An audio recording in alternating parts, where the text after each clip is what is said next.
How are we doing today? Welcome to my channel. So this is another reading for you for whenever you choose to watch this video. So the three decks that I've got in front of me are the Field Tarot by Hannah Elizabeth Fofana. I'm also going to be using the Quantum Oracle by Sandra Ann Taylor. And I'm also going to be using, fingers crossed, the Starseed Oracle by Rebecca Campbell. So let's get to it. Let's jump straight in. So we'll start with the tarot as always and go straight into the oracle cards. So let's pull some cards for those watching for whenever they're watching.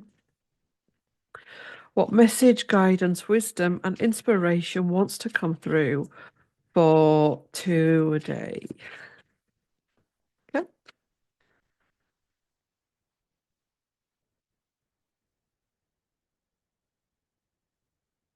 It wants to come through for today. We've got the Ace of Discs, boom, which is, in this depiction, wealth. So, and we've got retreats, which is the Eight of Cups, stepping back from something. Stepping back from something that doesn't serve you, stepping back from something that is overwhelming you. The Ace of Pentacles, something has come in that you're not sure about, that you're needing to ponder. It could be a shock. A shock can be a good thing. So it can be actually something really good happening in a shock. It can be a bad thing that's happened. Hate you, good and bad, but come on, let's get with it. Things can be good and can be bad. Um, let's see what the next card is with that. Isolation, Eight of Swords, feeling isolated. Somebody's actions have helped to make you feel isolated. Something that's been done, said, experienced, and you feel isolated. You don't feel heard and you don't feel seen. At this stage of the reading, I want to say, they do say, don't they? And this can be triggering, that nobody can make you feel anything without your permission. And I think that's one of the things that on this journey of healing that we're on, we're going to be required to look at in so many different ways. Nobody can make you feel something without your permission. And a lot of this, to get to that point, I feel we have to go through a lot of dark nights of the soul. We have to go through a lot of batterings. I don't mean physical. I mean energetic, verbal, your reputation, your belief system. When we look at the Eight of Swords, it's usually depicted a woman surrounded by eight swords, and she's got her hands tied, like that, and she's got a blindfold on. And the truth is that she can use any one of those swords at any time to release herself. So, what if this Ace of Pentacle that has come in with a hair on my chin? What if this Ace of Pentacles that's come in is actually, it may be disguised as something bad or appears as something bad, but actually it's something that can liberate you, that can bring about great spiritual insights, great spiritual aha moments. That maybe, do you know something? You can go through something on a day and you can be having to do the deep breaths and the jittery feelings, and you feel out of sync and you feel tearful. And can I just say at this point on this channel, we feel feels. Okay? We don't try to suppress anything. If we feel ratty, we feel ratty. If we feel tearful, we feel tearful. There is nothing wrong with feelings. Allowing yourself to feel feelings is healthy. It stops problems down the road. If you allow yourself to feel your feelings, there can come a time where you go, actually, I see why that happened. Think about your life now, looking back on the things that happened to you, the times you got dumped, the times you got sacked, the times you got bullied, the times you were made redundant or whatever. And at the time, it may have been, but then there was a point that came in, it was like, yeah, that changed the game. Retreat, deep spiritual enlightenment. Intuition, the Queen of Cups, trusting your intuition. There's a feeling here of doubting one's intuition. Can I just say, intuition doesn't always work. Let me rephrase that. I've said this before recently. Intuition can be hijacked. You often say, I intuitively feel something. Intuition has a filter. And if that filter, it's like your psychic senses has a filter and it needs cleaning regular of old paradigms, old stories that can be in that intuition. It's hard to explain it. Trust your intuition. Well, what if you're feeling nervous of something in that moment when actually it's not your intuition, it's your past trauma? Yeah. Um, this is about coming into a healthy, wholesome intuition. It's about coming into a heart-based intuition, a unity consciousness intuition that helps us to move forward. Eight of Wands, which is movement. It can also be communication. And this also reminds me of, those Christmas lights in the 80s that your mum used to put on the tree? You know those bulbs? I swear to God, that reminds me of those Christmas tree lights. Did she have them? Yes, she did. Um, that can help you to move forward. So for whatever's come in here, there's a period of this hurts, this feels ick, I don't like this is horrible. But ultimately, if we allow ourselves to feel that, allow ourselves to tap into our balanced, healthy, and whole intuition, we can go forward with this. Is this belief system healthy? Is this belief system unity consciousness? Is this belief system of love? Is this feeling of love? Is this feeling normal? Is this feeling balanced? Or is it tied into that past trauma and pain? Despair, Ten of Swords. Let me just see what comes after this. And nurture, Queen of Discs.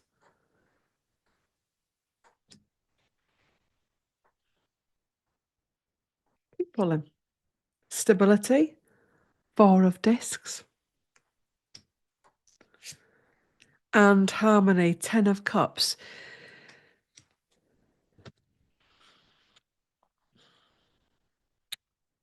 Whatever it is you're facing, be it internal stuff, external stuff. So I always call the internal stuff your personal stuff that you know about. The external can be family, friends, workspace, community neighbours. The global is the global stage, obviously. Whatever it is you're feeling, there's this moment where I actually can't take much more. I give up. I can't stand it. This is shit. This is toxic. I can't bear it 1 minute longer. It's horrible. Right? Feel it. Feel it.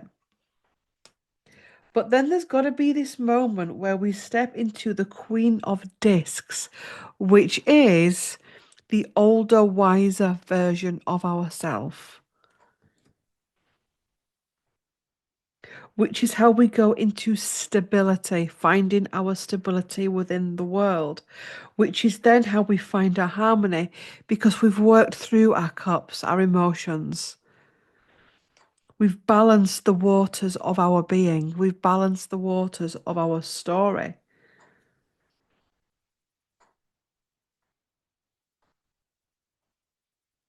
It's really easy at the minute to think certain things or people are being suppressed. It's always the good that gets suppressed. It's always the good men that get suppressed. It's always women that get suppressed. It's always this whatever gets suppressed. But in actual fact, again, nobody can suppress you without your permission. We know on this planet, and I know at times it can be hard to see this, but divine feminine and divine masculine is on the rise. So good women and good men. That energy of being a good. And remember that every human has a divine masculine, divine feminine within them. So no matter whether you're a man or woman, you have the divine feminine, divine masculine within you. And this is on the rise, which is why you're seeing things coming up in your life.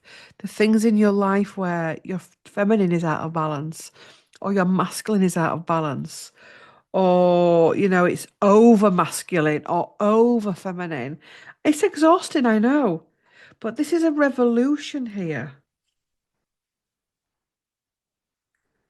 There's also, and this feels personal to someone, somebody going through a pregnancy or thinking about a past pregnancy or a future pregnancy, and there's some wounding here. It's not showing me clearly. I'm seeing it when I see that card. What's the message for that person? What's the message for that person?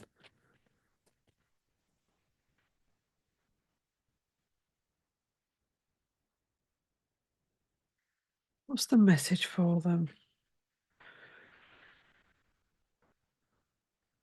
Eight of Cups, retreat, and Prince of Discs, reliability. What I feel with that is there's something here about being caught up with somebody else's paradigm. You should do this. You should be doing this. Pregnancy, you need to be doing this.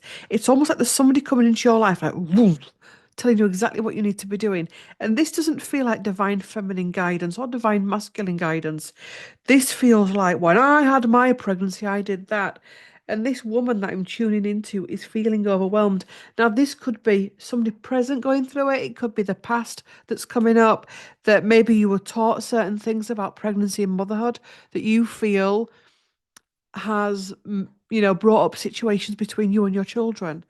Or it could be you seeing a daughter or a daughter-in-law going through a pregnancy, and you're like, oh, did but it may be a few of you, some of you, or none of you could be talking bullshit. Won't be the first time. Never talk bullshit. There's always some truth in it. Anyway, yes.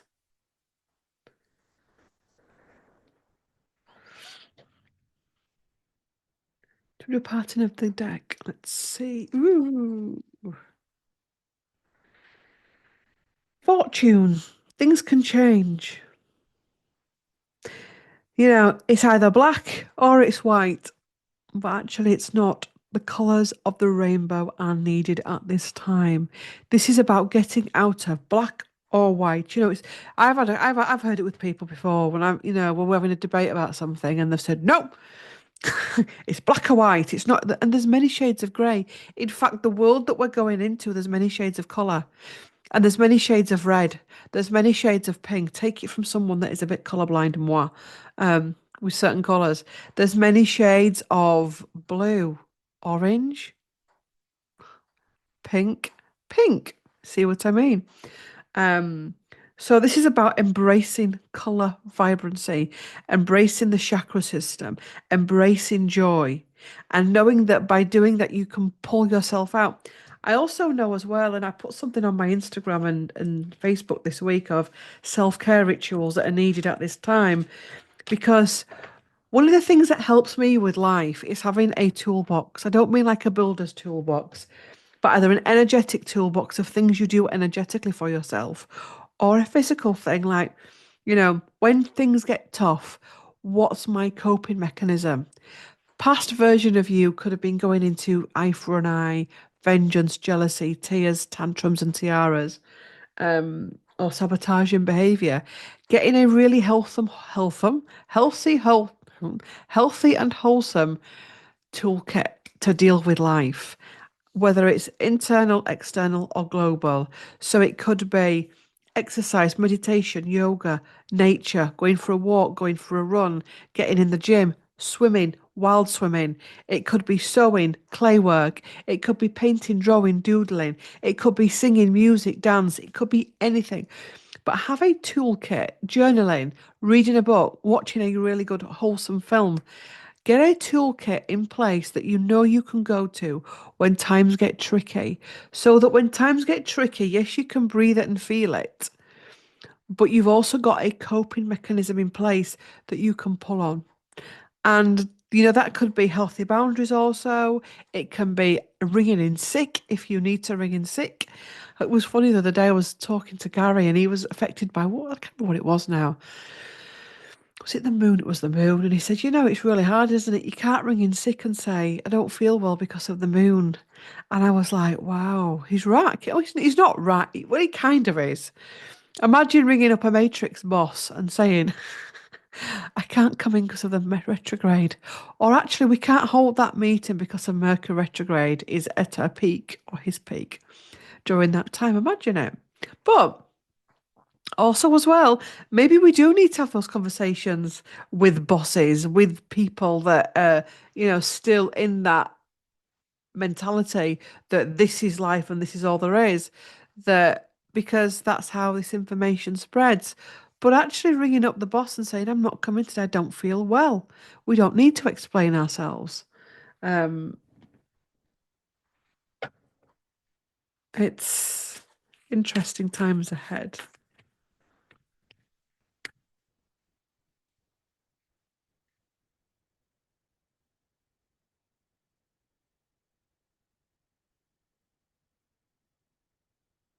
A lot of the time you'll ring up though and you'll say I've got cold because sometimes some of these and I remember this from the past and it's only since I've been doing this work I've understood what's happened that in the past I'd get what I thought was a cold that would last a day or two but was never really developed into a full cold and it was an ascension symptom that I was having but I think it was a form of cold or other virus.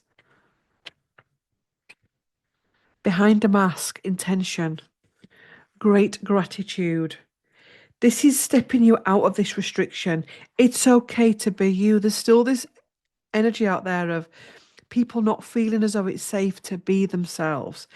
Also, as well, there could be an energy here of feeling that other people are wearing a mask and you don't know who to trust, you don't know what's right, you don't know what's wrong, and that's tying us up in knots. It's taking away our joy and our gratitude. Okay, my intuition says about that person. But it is what it is. That's fine. That's allowed. I don't have to understand everything and everybody. I don't have to get everybody's spiritual purpose on this planet. Um, Also, as well, stop putting a brave face on it. Until you face it, it'll stay there. The healing light. This healing light wants to come into a situation, but she's struggling to actually tell people what's wrong or actually be honest with herself. Be honest with yourself about what you're feeling. And by doing that, you can step out of this. We've got the card of victim mentality where we're chained to something. We've got emotions overflowing. Um, I'm feeling here there's something attached to old programming. I'm saying it again, old programming, in relation to maybe something how you've been brought up into, boys don't cry. That's not my opinion. That's somebody else's. You just get on with it, put your best foot forward and be stoic. Anyway, um, or, don't talk about your feelings in this family. We just get on with it. Leave it be. Don't bring it up. And all of that programming you take with you into your life and it messes you up. And you put a mask on because everyone's relying on me. But the very people, say if you're putting a mask on for your kids' sake, what if they actually need to see you take that mask off to show them that it's okay to feel and they can take that into your life? That's how you can break generational trauma. Let's take a starseed card. Ooh, there's lots of things I can call this video. I do like a video with options.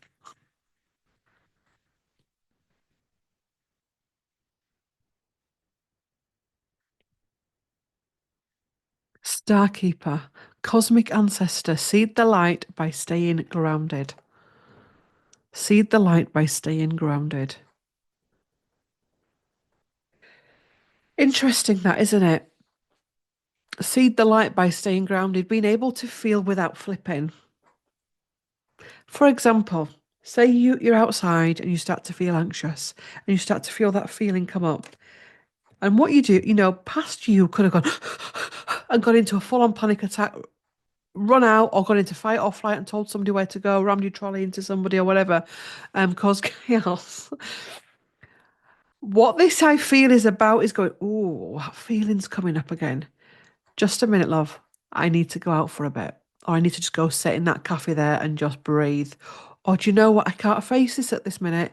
Come back to me tomorrow. And that's fine. We live in a very quick world. It's okay to say, I can't go there now. I'm not in a good place. I'm not in the right place to make a decision. I'm feeling overwhelmed. That can actually be grounding. So you're feeling it, but you're also grounded, so you're not going to let it overwhelm you. And that's how we can do like feeling mastery. Interesting. And earthed. Learn how to be human in the world, but not of it. Learn how to be human. It's okay to be human. You're here for a human experience. There's been a lot of programming going on about feelings that are good and feelings that are bad and reactions that are good and reactions that are bad. It's all just feelings and reactions. And how you find yourself is allowing yourself to go through them. Um, if you think about a flowing river, what happens if you block it? The water just splashes. And then if it gets stronger, it just goes woof and it causes a whatever it is. Do you know what I mean? So why are we not doing the same with our feelings? Anyway, thanks for watching. Please do like, comment, share, and subscribe. And I will see you in the next one. Bye.